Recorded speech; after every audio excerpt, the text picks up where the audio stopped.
আশিকে মওলা দরবার শরীফের পক্ষ থেকে আপনাদের সকলকে সালাম। আসসালামু আলাইকুম ওয়া রাহমাতুল্লাহি ওয়া বারাকাতুহু।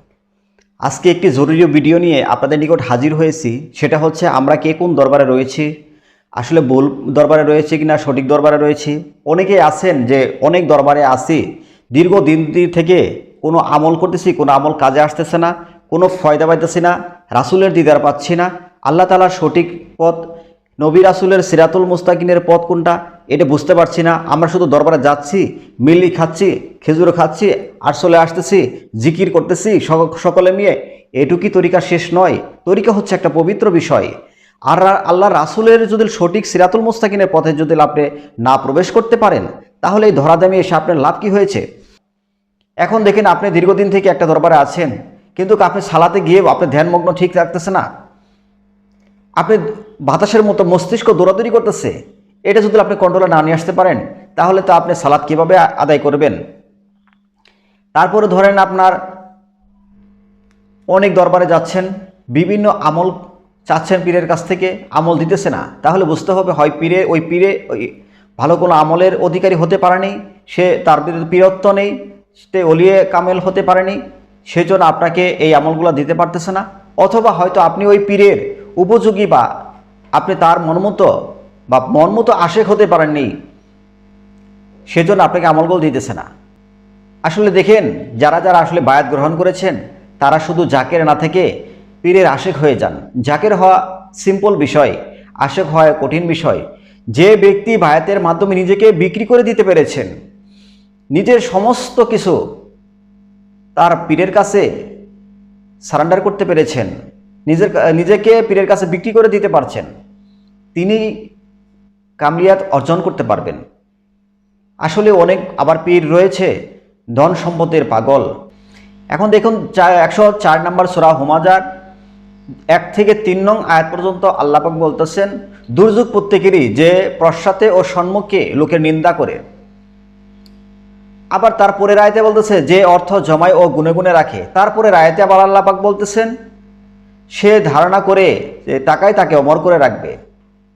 হ্যাঁ, আসলে এই যে প্রয়োজনের চেয়ে যত সম্পত্তি করেন, যত অর্থই করেন, প্রয়োজনের বাইরে যতটুকু রয়েছে ততটুকুই আপনার বিষ।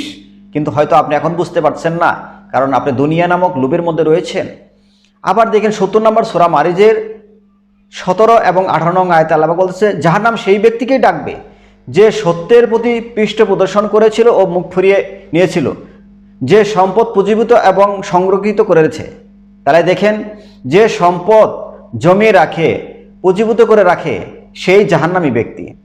আমাদের হুজুর পাক সাল্লাল্লাহু আলাইহি সাল্লাম দেখেন, তিনি যখন এই পৃথিবী থেকে বিদায় নেয়, তার ঘরে 4টি খেজুর পাওয়া যায়নি। আর এখনকার অসংখ্য পীরের দেখবেন কোটি কোটি টাকার সম্পদ, অসংখ্য ধন দৌলত জমায়েত করে রেখেছে, ব্যাংক ব্যালেন্সের অভাব নেই। 5 নম্বর সূরা মায়েদার 44 নং আয়াতে আল্লাহ পাক বলতেছেন, আমার বিধান অমান্য করে যে সামান্য বস্তু গ্রহণ করিল, সে লোক তো পূর্ণ কাফের। 36 নম্বর সূরা ইয়াসিনের 21 নং আয়াতেও আবার আল্লাহ পাক বলতেছে, অনুসরণ করো তাদের যিনি তোমাদের নিকট কোনো প্রতিদান চায় না এবং সৎপথ প্রাপ্ত। আবার দেখেন 9 নম্বর সূরা তওবার 119 নং আয়াতে আল্লাহ পাক বলছে, তোমরা সত্যবাদীদের সাথে থাকো।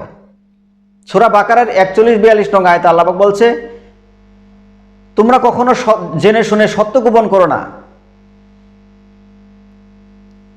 এবং সত্যের সাথে মিথ্যাকে মিশ্রণ করিও না। আর যে শুধু হাদিস দিয়ে তার জীবন চালাতে চায়, তাহলে অবশ্যই আমি মনে করব তার নিকট কিছুটা হলে ভুল রয়েছে। 7238 নং মুসলিম শরীফ হাদিসে সুন্দরভাবে বলা হয়েছে, রাসূল পাক বলেছেন, আমার বাণী কেউ লিপিবদ্ধ করো না, কেউ হাদিস লেখো না। যদি কেউ লিখে থাকো, তাহলে সে যেন সেটা মুছে ফেলে, তা না হলে আমার কোরআনের ব্যাঘাত করতে পারে। আশা করি আপনাদের বোঝাতে পেরেছি। বাবা কালুশা ফকিরের সকল সদস্যদের পবিত্র কদমে ভক্তি চুম্বন রেখে আশিকা মাওলা দরবার শরীফের সোনার হরিণ বাবা মির্জাপুরী সৈয়দ মোহাম্মদ নজরুল শাহ আল কাদরি বাবার পবিত্র কদমে ভক্তি চুম্বন রেখে রাখছি। আসসালামু আলাইকুম ওয়া রাহমাতুল্লাহি ওয়া বারাকাতুহু।